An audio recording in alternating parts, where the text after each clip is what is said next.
নমস্কার বন্ধুরা, আজকে আবারও চলে এসেছি রান্নাঘরে। আজকের আমি নিয়ে এসেছি, দেখুন এখানে পর্ক মিট, শুয়োরের মাংস। এখানে পুরো 1 কেজি মতো মাংস আছে। তো সুন্দর করে ধুয়ে পরিষ্কার করে আগের দিন আমি ফ্রিজে রেখে দিয়েছিলাম, নর্মালি এমনি ধুয়ে রেখেছি পরিষ্কার করে।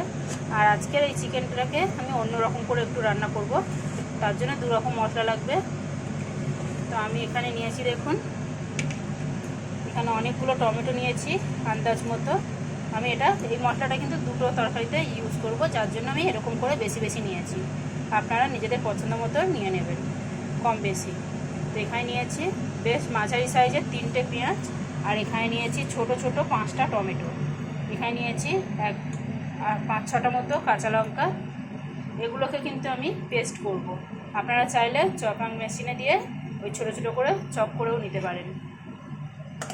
তো ওগুলো আমি পরে মিক্সিতে বেটে নেব, একদম হাতে সময় নেই। তো এখানে নিয়েছি, দেখুন গোটা গোটা ছোট ছোট বেশ 5টা পেঁয়াজ, 5-6টা এরকম কাঁচা লঙ্কা গোটা। আর এখানে নিয়েছি বেশ একটা গোটা রসুন, যে কটা ছাড়িয়ে হয়েছে সে কটা। আর এখানে নিয়েছি আলু, আর এখানে নিয়েছি আদা রসুন আর কাঁচা লঙ্কা বাটা। এটাকে আমি এরকম বেটে ফ্রিজে রাখি অনেক দিন করে, যতদিন না শেষ হচ্ছে, এরকম আরামসে রাখা যায়। আজকের এই চিকেনের স্পেশালিটি হচ্ছে এই মশলাটা। এই মশলাটা দিয়ে আমি কখনো রান্না করিনি, এই ফার্স্ট টাইম রান্না করব, তাই একটু অন্য ধরনের আর একদম সিম্পল, খুব একটা খাটুনি নেই আর খুব বেশি সময় লাগবে না।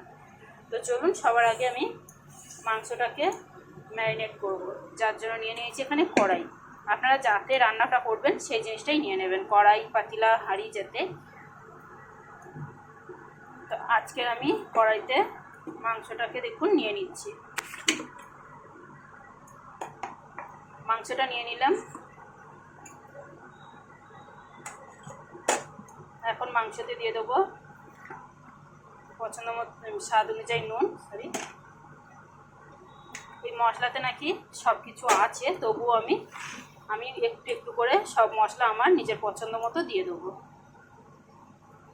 আর এটা খুব বেশি স্পাইসি আর মশলাদার রেসিপি হবে, যার জন্য নিজেরা পছন্দ মতো করে মশলাটা ব্যবহার করবেন। ধনে গুঁড়ো, জিরে গুঁড়ো, আর দিয়ে দিচ্ছি হলুদ গুঁড়ো, দিয়ে দিলাম লঙ্কার গুঁড়ো,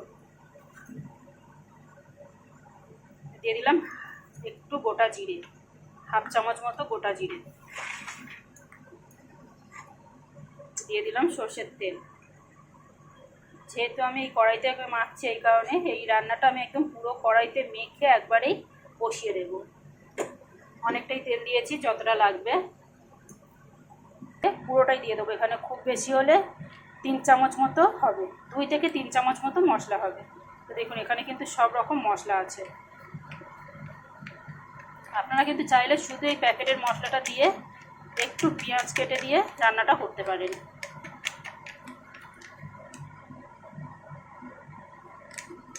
এখানে আমি পুরো মশলাটা দিয়ে দিয়েছি, একদম চটপটা কিন্তু মশলাদার রেসিপি হবে, আমি বারবার বলছি, তাই মশলা নিয়ে কোনো সন্দেহ নেই। এখানে এবারে সব গোটা মশলাগুলো যেগুলো আমি নিয়েছিলাম, পেঁয়াজ, রসুন, কাঁচা লঙ্কা, সব দিয়ে দিলাম। আমি আদা রসুনটা দিতে ভুলে গেছিলাম, তাই ভাবছি কী দিতে ভুলে গেছি। তো এখানে দিয়ে দিলাম 1.5 চামচ আদা রসুনের পেস্ট। এবার আমি এটাকে খুব সুন্দর করে মেখে নেব হাত দিয়ে।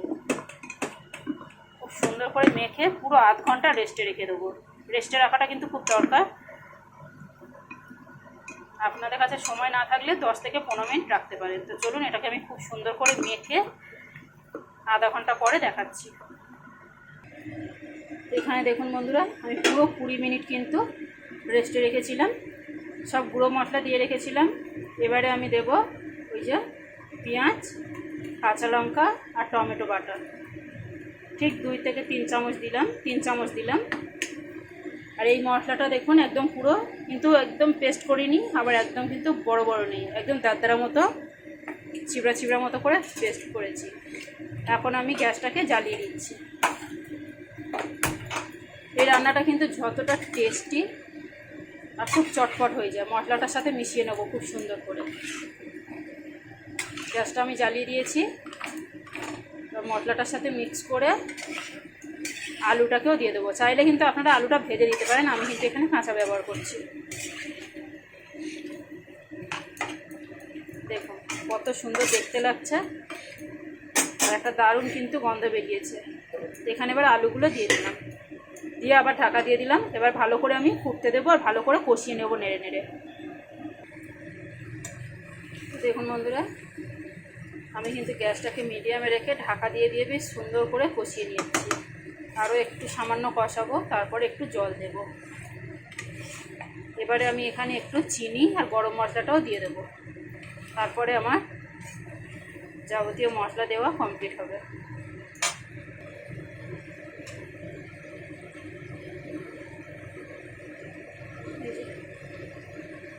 গরম মশলা আর স্বাদ অনুযায়ী একটু চিনি।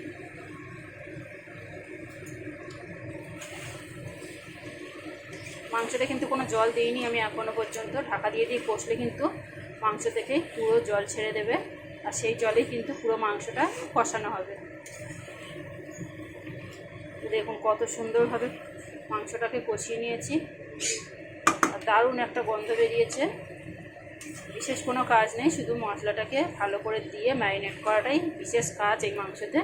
আপনারা কিন্তু চাইলে যে কোনো মাংস দিয়ে এইভাবে রান্না করতে পারেন, খুব সময় কম লাগে আর দারুণ খেতে লাগে। তো চলুন আরও একটু সামান্য কষিয়ে নেব, তারপরে দিয়ে দেবো জল। এখানে দেখুন মাংসটা কিন্তু খুব ভালো করে আমি কষিয়ে নিয়েছি একদম। দেখুন কতটা তেল ছেড়ে দিয়েছে, আর এক ফোঁটাও কিন্তু জল নেই।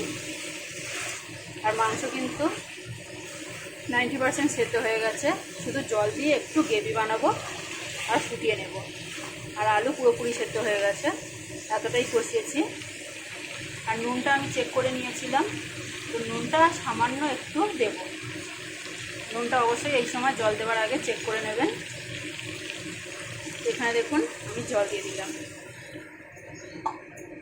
যেরকম গ্রেভি রাখবেন ঠিক সেরকম বুঝে জল দেবেন। আমি এখানে খুব বেশি জল দিইনি, 1 গ্লাস জল দিয়েছি।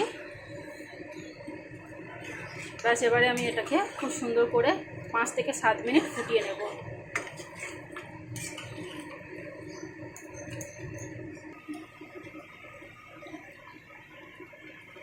তো দেখুন বন্ধুরা, আমার পক মিটটা কেমন সুন্দর লাগছে দেখতে, দারুণ একটা গন্ধ কিন্তু। আমার রেসিপিটা এখানেই কমপ্লিট। আজকের রেসিপিটা কেমন লাগলো বন্ধুরা, অবশ্যই একটা লাইক কমেন্ট শেয়ার করে জানাবেন। আমার ভিডিওটা দেখার জন্য অবশ্যই আপনাদের ধন্যবাদ।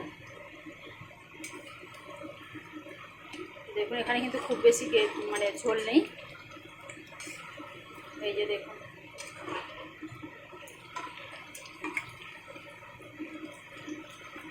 এখানে মাংস ও আলু একদম কিন্তু খুব ভালোভাবে সেদ্ধ হয়ে গেছে। আমি আরও 2 মিনিট ফুটিয়ে নামিয়ে নেব,